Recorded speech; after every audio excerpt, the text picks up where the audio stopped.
Bismillahirrahmanirrahim. Assalamualaikum warahmatullahi wabarakatuh.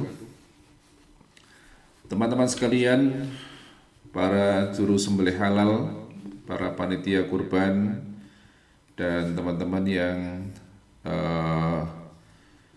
semangat untuk berdakwah, mendakwahkan sembelih halal ya dimanapun berada. Kita lanjutkan pembahasan kita tentang masih dalam materi ihsan kepada hewan sembelihan kita. Pada sesi pertama kita sudah sampaikan beberapa hal ya. Bagaimana kita berbuat ihsan ya.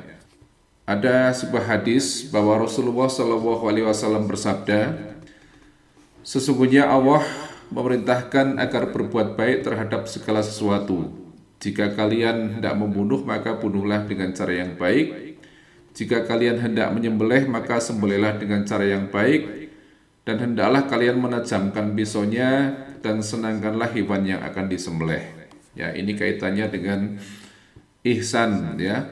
Di dalam kita menyembelih hewan kurban, penting kita harus pahami bahwa hewan itu memiliki sifat takut juga. Kemudian dia punya sifat penyayang ya. Sifat penyayang terhadap sesamanya ya. Jadi seperti manusia. Kalau kita mau menyembelih, hendaknya jangan ditampakkan dulu pisau kita. Jadi di beberapa panitia itu sering memamerkan pisaunya ya untuk menakut-nakuti hewan kurban yang akan disembelih. Ini tidak boleh ya.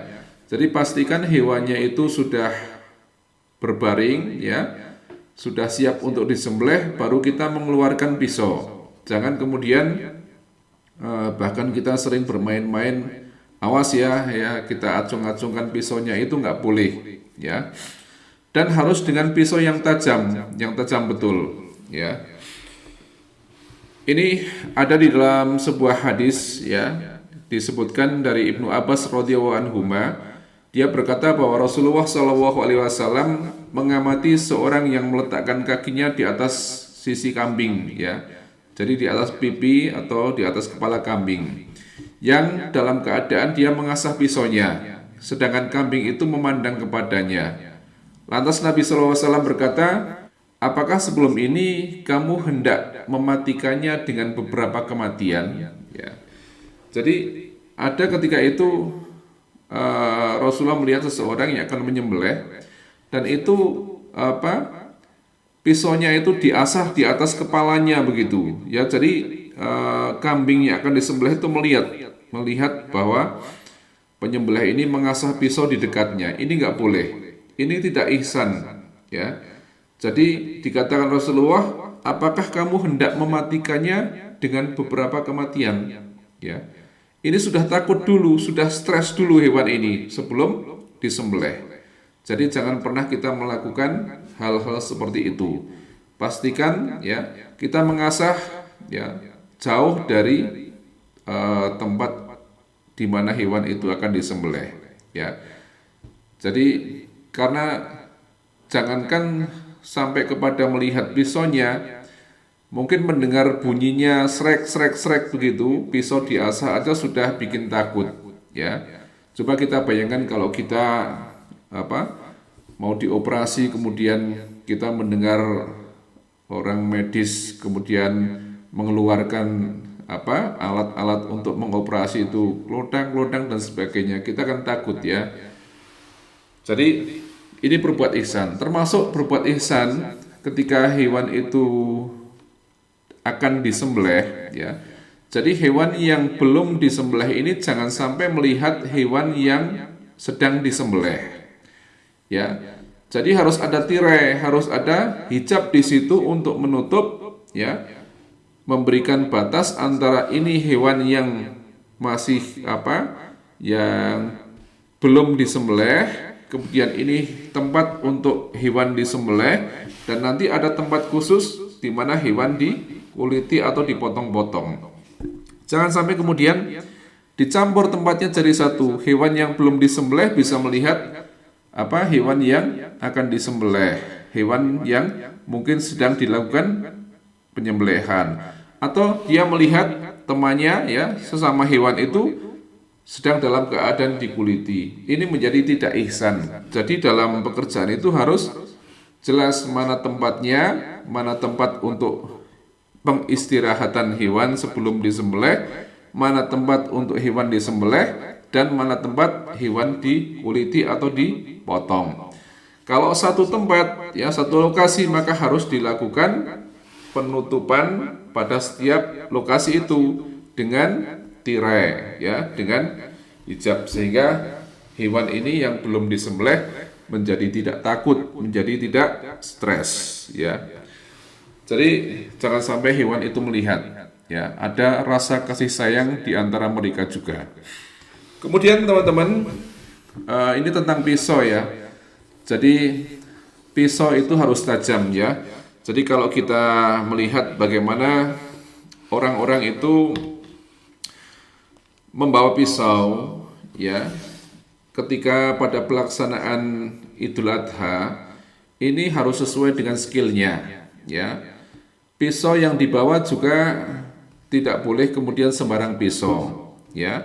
Seorang penyembelih, juru sembelih, maka dia harus membawa pisau yang khusus untuk menyembelih ya. Seorang tukang kulit, pengulitan itu, maka dia harus membawa pisau yang khusus untuk menguliti. Seorang yang tugasnya memotong daging, memotong tulang dan sebagainya harus membawa pisau sesuai dengan spesifikasi masing-masing ya. Jangan sampai pisau sembelih digunakan untuk memotong atau menyincang tulang. Ini tidak benar. Jadi hanya khusus digunakan untuk menyembelih saja ya, dan pisaunya harus tajam. Ini cara untuk kita mengetes ketajaman sebuah pisau ya. Jadi nggak usah pakai rambut ya, atau dengan cara yang lain, cukup dengan cara ini, pakai kertas ya. Kemudian kita bisa lakukan dengan cara seperti ini ya. Ini sudah sudah tajam. Jadi menggunakan kertas saja cukup ya. Jadi kita sebaiknya itu menggunakan pisau ya yang dengan ini gagang pisau kita sebut ya. Ini yang tidak mudah terkena atau menyimpan bakteri di sana, tidak mudah menyimpan kuman ketika itu sudah selesai digunakan. Jadi ada gagang pisau ini menggunakan kayu misalnya. Kayu itu kan kalau sudah dibersihkan ya, itu mungkin masih ada sisa-sisa kuman yang tersimpan di sana karena ada pori-pori yang terbuka. Kemudian kalau dalam jangka waktu yang panjang mungkin terjadi pembusukan ya. Jadi memang yang lebih baik pisau-pisau yang seperti ini, tapi kita boleh juga menggunakan pisau-pisau lokal ya. Asalkan tajam, kemudian kita lakukan perawatan yang baik ya. Ini pisau lokal, buatan lokal ya, bukan pisau impor ya, tetapi sama. Ini tajam juga. Jadi kita memastikan bagaimana pisau ini kita tajam ya. Ini seperti ini teman-teman cara kita mengetes ketajaman pisau ya. Kemudian kita harus tahu untuk menggunakan pisau sembelih ini kita tidak boleh panjang-panjang ya. Jadi kalau ukuran ini misalnya ini sekitar 18 cm, sungguhnya ini cukup bisa untuk memotong sapi pun sungguhnya cukup ya, atau kambing. Jangan pakai pisau yang panjang-panjang. Biasanya bangga kalau pisaunya panjang. Justru kadang-kadang membuat susah kita di dalam menyembelih ya. Jadi yang proporsional ya, kira-kira 1,5 kali panjang penampang leher hewan ya. Tidak usah yang panjang-panjang. Dan pisaunya seperti tadi saya katakan, jangan jangan salah ya. Ini pisau sembelih misalnya ya. Ini digunakan hanya untuk nyembelih ya. Seorang juru sembelih ini paling tidak harus punya 2 pisau ya. Dia harus pakai skabat, pakai tempat untuk menyimpan pisau di pinggangnya. Maksudnya kalau satu pisau digunakan terjadi error ya misalnya, maka dia harus mengambil pisau yang satunya ya. Kemudian ada juga pisau. Nah, kalau ini jenis pisau untuk menguliti ya. Jadi bentuknya seperti ini. Ya, ada lengkungnya ke dalam, bukan lengkung maju tapi lengkung ke dalam. Ini untuk menguliti ya. Kalau kita mau memotong, mengiris daging ya bisa pakai yang seperti ini ya. Kalau kita mau memotong tulang, mencincang tulang ya, kita pastikan kita pakai pisau-pisau seperti ini atau menggunakan kampak ya. Dan itu kita juga harus paham kalau kita punya pisau, bagaimana merawat pisaunya, bagaimana mengasah pisaunya ya. Ini harus paham ya, seorang yang punya pisau, apalagi juru sembelih halal, harus bisa cara mengasah pisau ya. Ini stick untuk asah pisau ya. Kita mengasah pisau bisa pakai stick ini, bisa pakai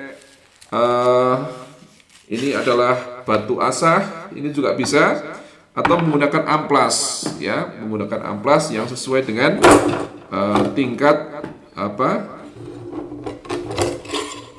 atau grade yang dibutuhkan di dalam mengasah sebuah pisau. Jadi teman-teman, ketika kita ingin berbuat ihsan terhadap hewan yang akan kita sembelih, diantaranya sampai kita harus paham pisau mana yang kita gunakan, ya harus tajam, ya cara memakai pisaunya juga kita harus tahu, ya dan harus betul-betul kita ini di dalam menggunakan pisau itu secepat mungkin, ya. Jadi jangan sampai kemudian ketika kita sudah pisaunya bagus, tetapi kita tidak bisa menggunakan pisau itu, sehingga ketika kita gunakan untuk menyembelih masih seperti orang menggergaji itu, sehingga akan kasihan kepada binatang yang disembelih itu, ya. Kemudian teman-teman, kita akan bicarakan selanjutnya, ya. Jadi di dalam kita berkurban nanti, pastikan ada seorang yang bertugas untuk memastikan bahwa hewan kurban yang disembelih itu sudah betul-betul mati, ya. Kalau tidak salah, tadi saya sudah menyampaikan bahwa mungkin kita tidak akan rela ya kalau dikatakan itu hewan kurban kamu haram, ya. Pasti nggak rela kita, sudah motongnya capek-capek, ini yang kurban Pak Haji nih, ini yang nyembelih juga Ustadz, masa masih dikatakan haram? Iya, bisa terjadi, ternyata bisa terjadi. Ketika apa? Ketika belum mati hewan itu, sudah dipotong-potong, ya, sudah ditusuk jantungnya, sudah dikuliti, sudah dipotong kakinya, sudah dipotong ekornya, padahal belum mati, maka itu menjadi bangkai. Maka kita harus paham sampai di situ bagaimana kita mengecek ketika hewan itu sudah disembelih, apakah sudah mati atau belum. Kalau belum mati, jangan sekali-kali dikuliti, jangan sekali-kali potong kakinya atau dipotong ekornya dan sebagainya. Ya, boleh jadi dia matinya bukan karena disembelih, karena kesakitan, ya. Teman-teman, itu berkaitan dengan ihsan, ya. Sekarang kita akan bicarakan selanjutnya, yaitu ketika kita selesai dari kegiatan menyembelihnya itu, ya. Jadi ketika daging itu sudah dikuliti, ya, sudah mulai dalam pengulitan, tolong jangan ada teman-teman yang merokok di situ, ya. Kenapa? Karena daging yang habis dipotong-potong itu sangat sensitif terhadap bau, ya, dimana pori-pori sedang membuka, ya. Jadi ini akan berakibat kepada mungkin bau rokok itu berpindah kepada daging, ya. Di samping mungkin menjadi rasanya tidak enak dan sebagainya. Jadi hindarkan merokok di tempat penyembelihan maupun tempat pengolahan daging itu, ya. Ini penting karena di mana-mana banyak orang merokok sambil kerja ya. Kalau kerja yang lain ya monggo, tapi kalau kerja dalam rangka pemotongan daging sebaiknya dihindari ya. Kemudian kalau ketemu hati yang ada cacingnya ya, karena mungkin barangkali bisa terjadi daging sapi itu dalam keadaan hatinya itu kena cacing. Maka ketika terindikasi ada cacing jangan dimakan ya. Kita tidak tahu apakah ada kemudian efek yang membahayakan atau tidak kalau kita masak hati yang ada cacingnya itu, tapi lebih baik tidak. Dikubur saja itu hati yang ada cacingnya, dikubur di dalam tanah. Jangan dipotong, jangan dibagi-bagikan. Selanjutnya teman-teman, ini penting juga yang mungkin masih banyak terjadi pada teman-teman. Apa itu? Jangan pernah mencuci jeroan di sungai. Ya, jadi kebanyakan mungkin di panitia-panitia itu masih suka mencuci jeroan di sungai. Ini adalah kebiasaan yang salah. Kenapa salah?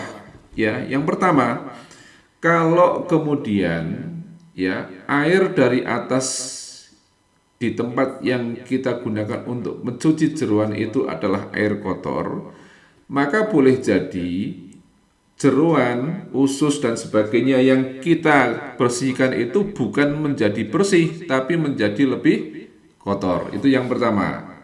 Yang kedua, kalau kemudian ya air itu memang bersih, kemudian kita gunakan untuk mencuci jeroan, maka bisa dipastikan ya orang-orang masyarakat yang menggunakan air itu di bawah aliran sungai itu ya pasti akan menjadi terkena dampaknya. Mungkin air itu masih digunakan untuk minum, mungkin air itu masih digunakan untuk mandi dan sebagainya, maka akan menjadi kotor.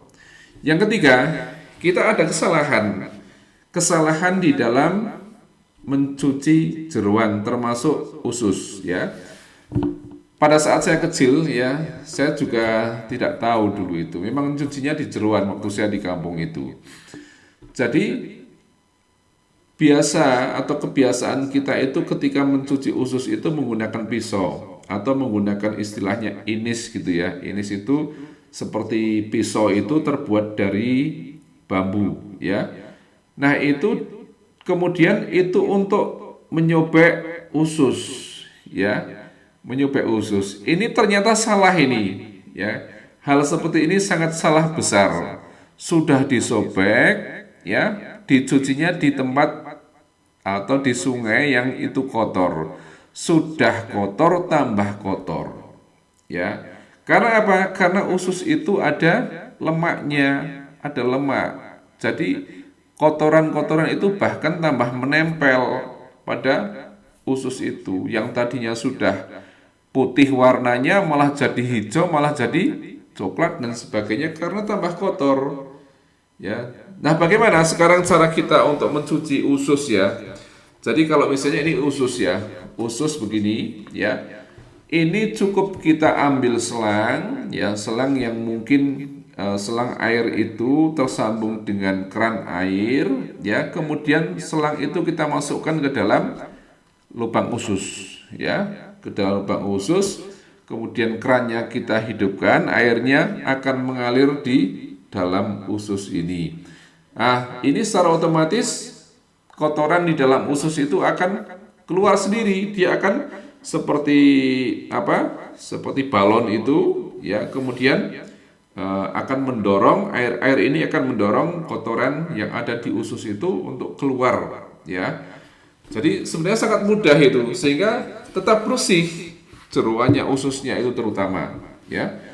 Jadi pastikan jangan lagi mencuci jeroan di sungai ya. Jadi teman-teman, kalau kita sudah belajar ini ya, kemudian masih mencuci jeroan di sungai ya kebangetan. Ya. Mari kita lihat ya di tempat kami ya di Masjid Sabilul Huda Purnamandala ini ya.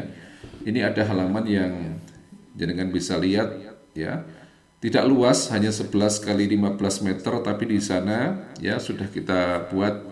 Kalau dilihat sana di ujung ada seperti pagar, tapi itu kan sudah kita modifikasi ya, sehingga nampaknya hanya sekedar pagar, tapi adalah tempat pengistirahatan sapi.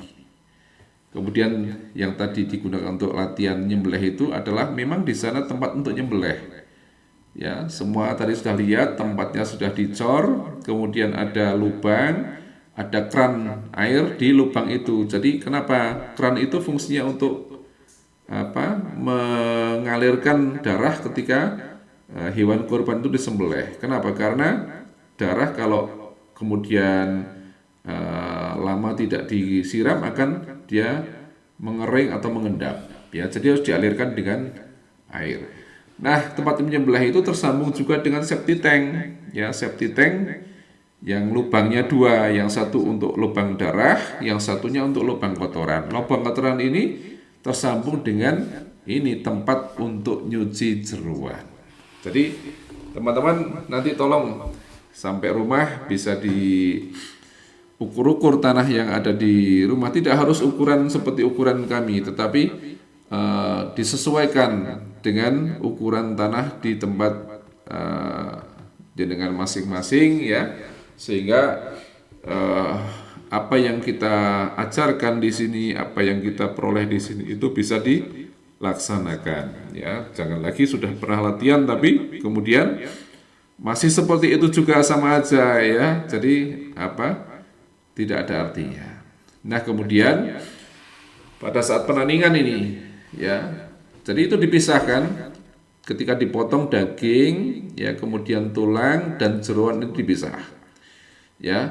Nanti pada saat pengemasan ya, itu jeroan dibungkus tersendiri pada plastik ya, plastik yang biasanya plastik yang warnanya bening itu, tidak berwarna ya. Jadi nanti ketika dicampur jadi satu itu sudah aman, dagingnya, tulangnya itu nggak kena kotoran. Mungkin karena jeroannya masih ada sisa kotoran. Kalau kena nanti jadi kotor semua ya. Jadi pastikan yang jeroan itu diperlakukan khusus. Jangan sampai kemudian ketika orang menerima, waduh kotor semua ya. Begitu teman-teman ya. Ini berkaitan dengan fikih ya, yang harus kita pahami, dan beberapa perlakuan kita terhadap penanganan hewan kurban ya. Mudah-mudahan bermanfaat ya. Kita akan nanti belajar pada sesi selanjutnya, yaitu tentang bagaimana manajemen kepanitiaan ya, tentang bagaimana manajemen sarana prasarana ya. Itu dulu ya. Kita akan break sebentar ya, sambil nanti diisi oleh materi yang lain. Nanti insya Allah saya akan lanjutkan pada sesi berikutnya. Assalamualaikum warahmatullahi wabarakatuh.